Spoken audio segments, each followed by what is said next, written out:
오늘은 구원을 완성해 가라. 구원을 완성해 가라. 이라는 제목으로 말씀을 상고합니다. 지금 이 포로 시대에 쓴 시라는 것이 이제 공통점인데요. 44편부터 시작해서 74, 79, 80, 85 이렇게 지금 이제 시편이 넘어가고 있는데 전부 그 주제가 구원에 대한 주제를 말씀하고 있어요. 오늘은 이 구원을 우리가 한 번 받았다고 거기서 끝나는 게 아니라는 겁니다. 구원은 점점 진행해 가는 거고 점점 완성해 가는 것이 바로 구원이다라는 것을 말씀하고 있어요. 우리 개개인도 마찬가지로 처음 예수를 믿고 구원 받았다. 이거는 시작입니다. 그래서 우리가 평생 살면서 신앙생활이 구원의 진행 과정이에요. 성숙해져 가는 과정이고 우리의 죽음은 이제 구원의 완성을 향한 그 시작입니다. 그렇기 때문에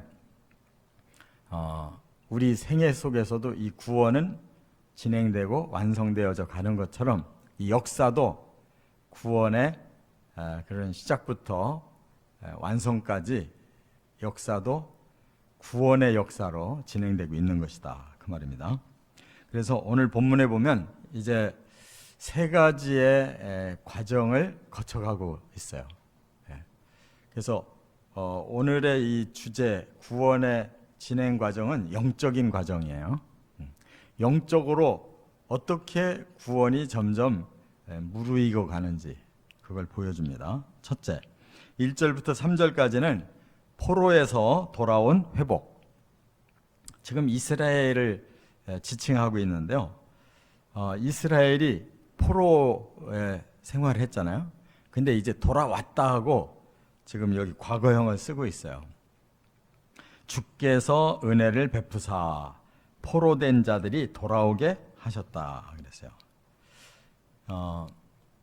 포로라는 것은 자신들에게는 자유가 없는 거예요. 완전히 상대에 의해서 억압을 당하고 고통을 받는 거, 이게 포로 생활이에요.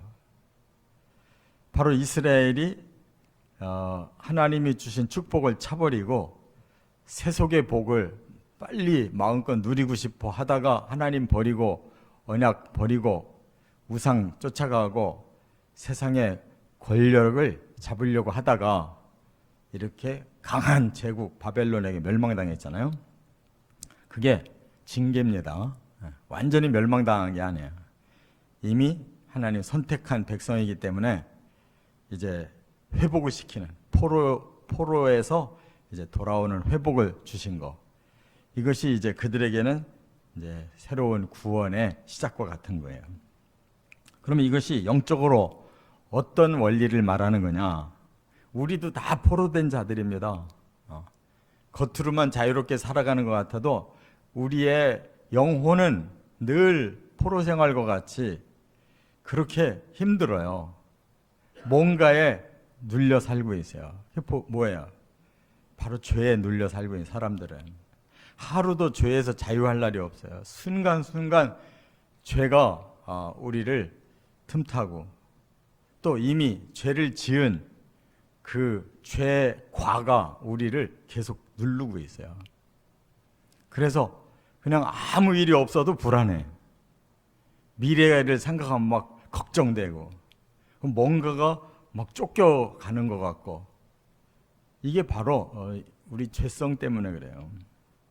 이 포로된 삶이 죄악인데 바로 그 배후에서 사탄이 조종하는 거예요.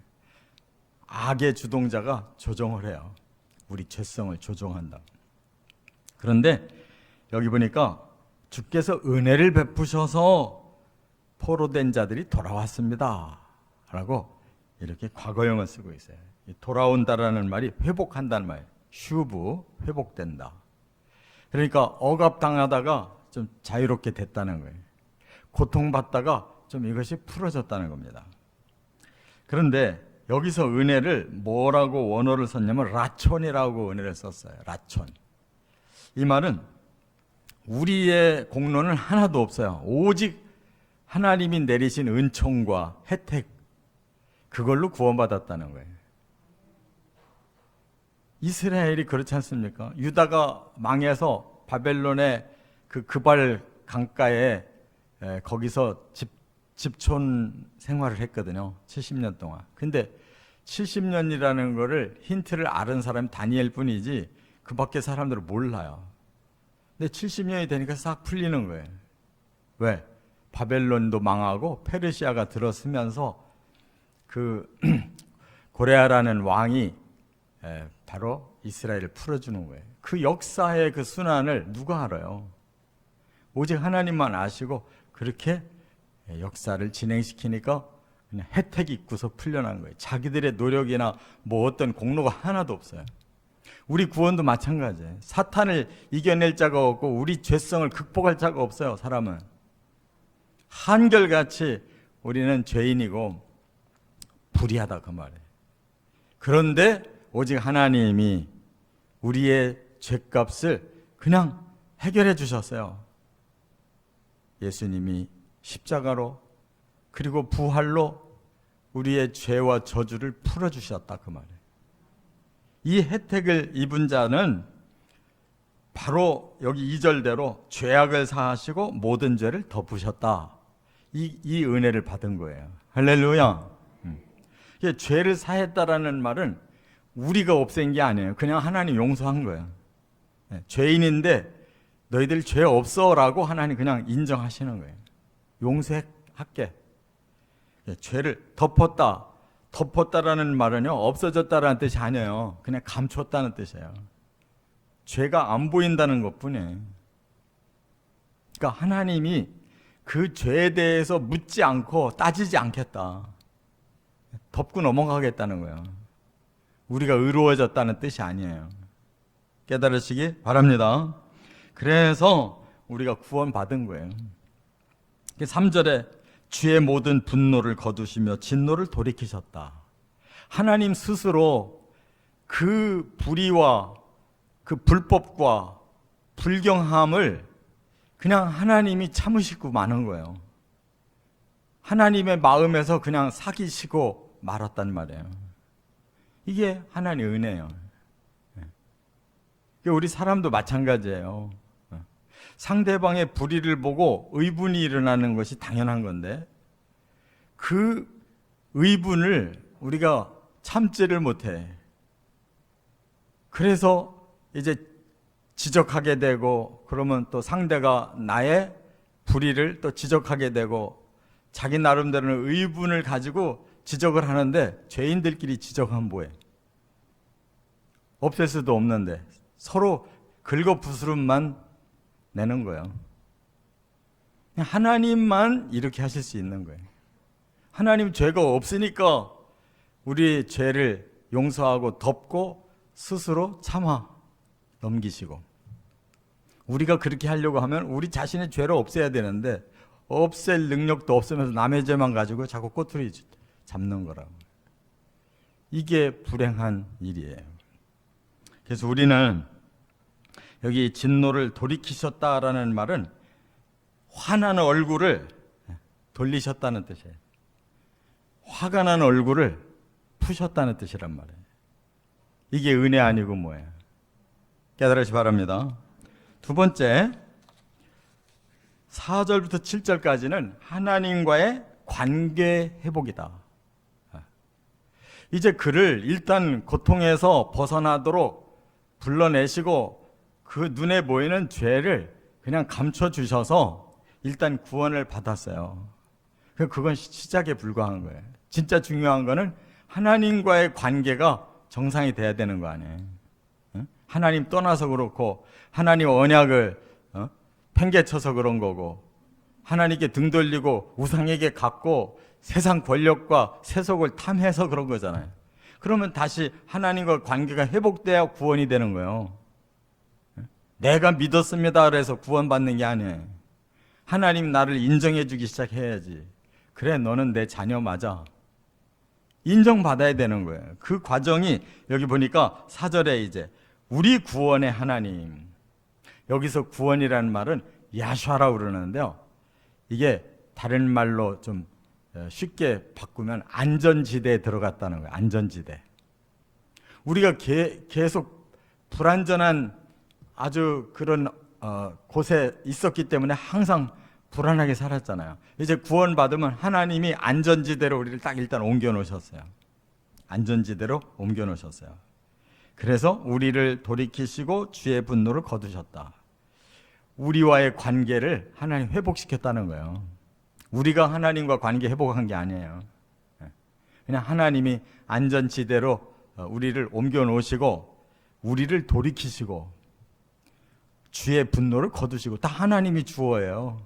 하나님이 우리를 돌이켜 놓으시고 하나님이 당신의 분노를 스스로 거두시고 하나님이 관계 회복하려고 하는 거예요. 5절에 영원한 노와 대대의 진노는 끝이 났다. 이게 역설적으로 지금 질문하고 있어요. 하나님, 영원히 노하시겠습니까? 대대로 진노하시겠습니까? 이 말은 하나님은 그렇게 안 하신답니다. 그 말이에요. 이제 더 이상은 우리에게 진노와 노를 품지 않겠다. 이것도 하나님이 하신 거예요. 우리가 어떻게 하나님의 노를 끌어내리겠어요? 하나님 노를 스스로 푸셔야지. 자, 이것이 바로 하나님이 관계를 회복하시려고 하는 하나님 편에서 하시는 일이에요. 그럼 우리는 어떻게 해야 되겠어요? 이제 우리 편에서도 거기에 응해야 될 거 아니에요. 6절에 우리를 다시 살리사, 거듭나야 된다네. 거듭나야. 하야, 다시 살아난다. 이 땅에서 살아나는 건 거듭남이고 저 나라에서 살아나는 건 부활이란 말이에요. 할렐루야. 여기서 우리 심령이 거듭나야 우리의 몸이 부활하는 거예요. 여기서 거듭난 심령도 없는 사람이 어떻게 저주받은 몸이 부활하냐고. 반드시 거듭나야 하나님의 자녀로 새 출발하고 관계 회복되는 거예요. 평생 예수 믿었는데 거듭나지 않은 신자들이 많아요. 종교로 시작해서 종교로 끝나는 사람이 너무 많아요. 우리가 예수 믿고 구원받는 건 종교가 아니고 이거는 하나님께서 오직 우리에게 주신 구원의 길이에요.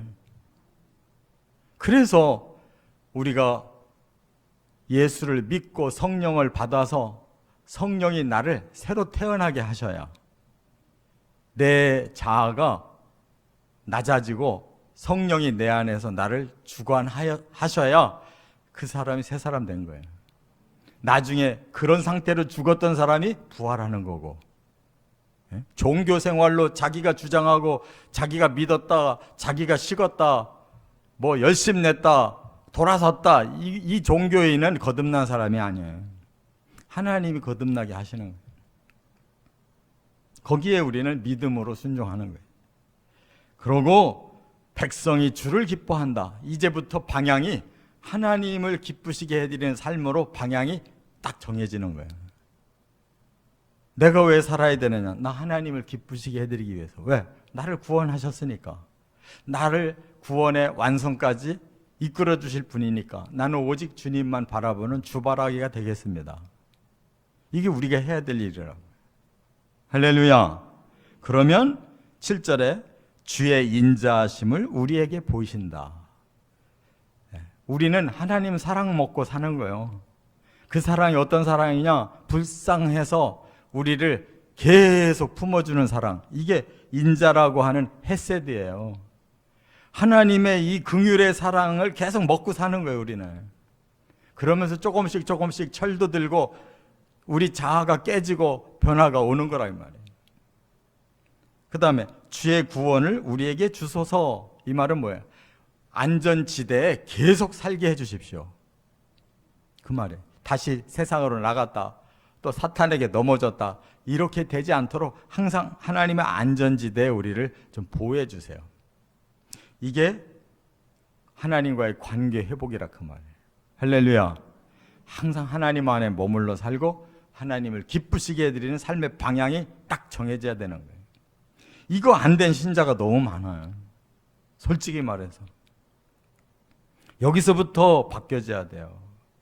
과거형은 많아요. 한번 예수 믿고 구원받은 경험들은 많은데 지금 현재형이 안 되고 있는 거예요. 이게 돼야 그 다음 미래형, 다음 세 번째 단계의 구원의 완성이 오는 거예요. 세 번째, 8절부터 13절, 하나님의 형상회복. 우리가 처음 지음받을 때 어떤 디자인이 됐느냐? 하나님 형상으로 디자인이 된 거예요. 하나님 형상대로 지음받았어요. 그런데 사탄에게 속아서 죄를 짓고 나니까 그 죄성이 우리를 사로잡아가지고 완전히 파괴시켰던 거예요. 겨우 이제 예수님의 복음과 성령으로 우리를 다시 회복시켜서 이제 겨우 하나님과의 관계가 정상화됐을 뿐이에요. 그러면 그 다음 노력해야 될 건 하나님의 형상대로 우리가 만들어져 가야 된단 말이에요. 잃어버린 형상이 회복돼야 되는 거예요. 그 뭐가 하나님의 형상이냐? 여기 8절에 보니까 내가 하나님의 말씀을 듣겠습니다 그랬어요. 거기서부터 형상 회복이 오는 거예요. 말씀에서 쉐마, 말씀을 듣겠다. 들으라, 쉐마 하는 것처럼 말씀을 듣겠습니다. 듣겠습니다. 들어야 되는 거예요. 하나님의 진리가 내 안에 들어와서 흡수가 돼야 그 진리가 나를 새롭게 창조하는 거라고요. 하나님 형상을 다시 다 읽어내는 거예요. 내가 하는 게 아니고 나는 자꾸 들어야 되니. 이 샤마가 청종이라는 뜻이에요. 청종. 그냥 흘려듣는 거 아니에요. 라디오 듣는 것 식으로 듣는 게 아니라고. 거기에 아주 생명이 있다고 완전히 믿고 그냥 쫑긋하게 말씀을 듣고 내 안에 새기는 작업을 해야 하나님 형상도 여기 새겨지는 거예요. 할렐루야. 목숨 걸고 믿어야 되는 거예요. 뭐 세상 것처럼 넘보고 대충 살아서 되는 게 아니고 완전 전문가가 돼야 된단 말이에요. 말씀의 전문가가. 그 말씀이 나를 완전히 사로잡아서 내 안에 하나님의 형상이 하나하나 새겨지는 전문가가 돼야지 뭐 어중이 떠중이가 천국 가는 게 아니란 말이에요. 이 세상의 어려운 시험보다도 훨씬 어려운 게 구원인 거예요. 그래서 하나님 말씀을 들었더니 뭐라고 말씀하시느냐? 화평을 말씀하신다 그랬어요. 8절 하반절에. 그게 뭐예요? 화평이 완성의 하나예요. 우리 심령의 화평, 천국의 화평이 내 안에서 출발돼야 그 사람이 형상이 새겨진 사람이에요. 할렐루야. 이 화평, 샬롬. 이 샬롬은 사실은 천국에서의 삶을 말하는 표현이에요. 완전이라는 뜻이에요. 완전. 화평은 조금도 부족함이 없이 다 제자리로 맞춰진 완전 단계를 말하는 거예요. 그게 말씀을 통해서 내 안에 화평이 들어오는 거예요. 샬롬이 들어와야 돼. 말로만 샬롬이 되면 소용없어요. 내 마음이 샬롬이 있고 내가 소망하고 있는 천국의 샬롬이 우리의 마음속에 확실해야 된다 그 말이에요. 그 다음에 9절로 넘어가면 진실로 그의 구원이 그를 경외하는 자에게 가깝도다 그랬어요. 여기 가깝다라는 말이 중요한 거예요. 카로브, 이 말은 하나님과 근접하다는 뜻이에요. 하나님과 친밀하다, 하나님 옆에 있다 이런 뜻이에요. 우리가 신앙생활하는데 하나님 형상이 점점 만들어지면 하나님과 닮아지니까 우리 마음도 하나님과 같아지는 거예요. 항상 내 옆에 하나님 계신 것처럼 느껴지는 거예요. 할렐루야. 그러면 기도도 나오고 그러면 선한 마음도 행동으로 하고 거룩해지고 악하지 않고 사람이 변하는 거예요. 왜? 하나님과 내가 아주 밀접한 관계에 있기 때문에. 이게 하나님 형상이 만들어지는 과정인 거예요. 그 다음에 영광이 머문다 그랬어요. 영광은 하나님 거예요. 하나님밖에는 영광스러운 분이 없는데 영광이 머문대요. 하나님을 경외하는 자에게, 가까이 있는 자에게 머문다. 하나님의 영광이 이제 우리에게도 옮겨오는 거예요.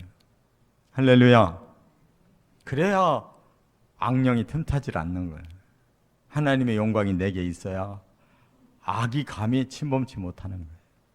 10절, 인애와 진리와 의와 화평에 입맞췄다. 입맞춘다는 말은 뭐예요? 결혼한다는 뜻이에요. 우리 안에 의도, 우리 안에 화평도, 인애도, 진리도 그냥 우리 안에 마치 결혼해서 그냥 합궁한 것처럼 우리 속에 있다는 그것이 계속. 그 인애가 하나님의 헤세드, 의, 진리, 에메트, 하나님 말씀이 진리예요. 의, 하나님이 우리를 구원하는 조건이 의예요. 세데크, 화평, 아까 말했잖아요. 샬롬, 우리 안에서 누리고 있는 게 샬롬이에요. 이 네 가지가 우리 마음에 있어야 돼요. 하나님의 헤세드가 있어야 돼요.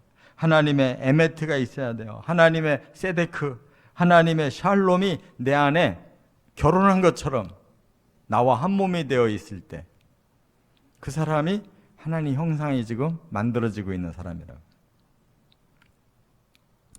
지금 11절, 12절, 13절이 다 그거를 반복하고 있는데 여기 12절에 보면 좋은 것을 주신대요.